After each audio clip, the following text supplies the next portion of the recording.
അനുഭവത്തിൻ്റെയും സമരചരിത്രത്തിൻ്റെയും നേതൃസാന്നിധ്യം. ചെറുപ്പത്തിൽ തന്നെ മുസ്ലിം ലീഗ് പ്രസ്ഥാനത്തിലും ബദ്രിയിലെ മറ്റ് സാമൂഹിക സംഘടനകളിലും സജീവ സാന്നിധ്യമായിരുന്നു. തുടർന്നുള്ള ഓരോ ഘട്ടത്തിലും സംഘടനയ്ക്ക് കരുത്തായി വിശ്വാസ്യതയോടെ മുന്നേറുന്ന നേതൃപാതയാണ് അദ്ദേഹം തെളിയിച്ചത്.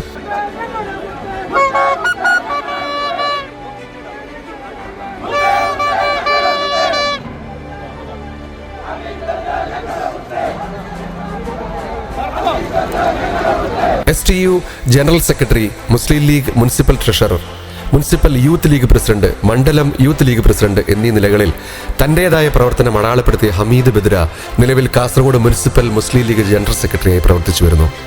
മുസ്ലിം ലീഗ് പാർട്ടിയുടെ എല്ലാ സമരമുഖത്തും മുന്നിൽ തന്നെ ഉണ്ടാകുന്ന ഹമീദ് ബദിര ക്ലസ്റ്റർ സമരവുമായി ബന്ധപ്പെട്ട് 8 ദിവസം ജയിൽവാസം അനുഭവിച്ചിട്ടുണ്ട്. 2015-2020 കാലഘട്ടത്തിൽ ആദ്യമായി കാസർഗോഡ് നഗരസഭാ കൗൺസിലറായി.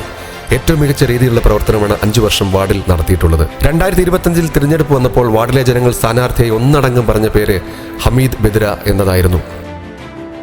ശക്തമായ ത്രികോണ മത്സരം നടക്കുകയും ലക്ഷക്കണക്കിന് രൂപ ചെലവഴിച്ചും എതിരാളികൾ പ്രചരണം ശക്തമാക്കിയപ്പോഴും ശാന്തനായി ജനമനസ്സറിഞ്ഞ് പ്രവർത്തിച്ചാണ് ഹമീദ് ബദിര വിജയിച്ചത്. ഉശിരുള്ള പ്രവർത്തനത്തിന്റെ കൂടി വിജയമായിരുന്നു പണാധിപത്യത്തിനെതിരെ ഹമീദ് ബദിര നേടിയ 43 വോട്ടിന്റെ ഭൂരിപക്ഷം.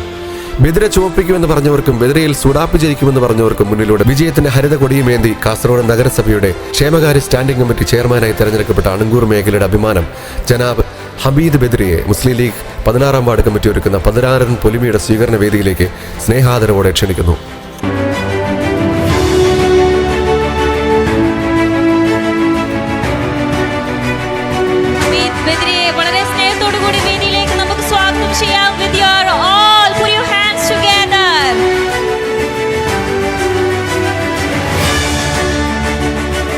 അണങ്കൂരിന്റെ മണ്ണിൽ സഖാക്കളുടെ സ്വപ്നം തല്ലിക്കെടുത്തിയ ധീര പോരാളി ഹമീദ് ബദിരയെ അവാർഡ് നൽകി ആദരിക്കുന്നത് കാസർഗോഡിന്റെ ജനകീയ MLA എന്നെ നെല്ലിക്കുന്നു.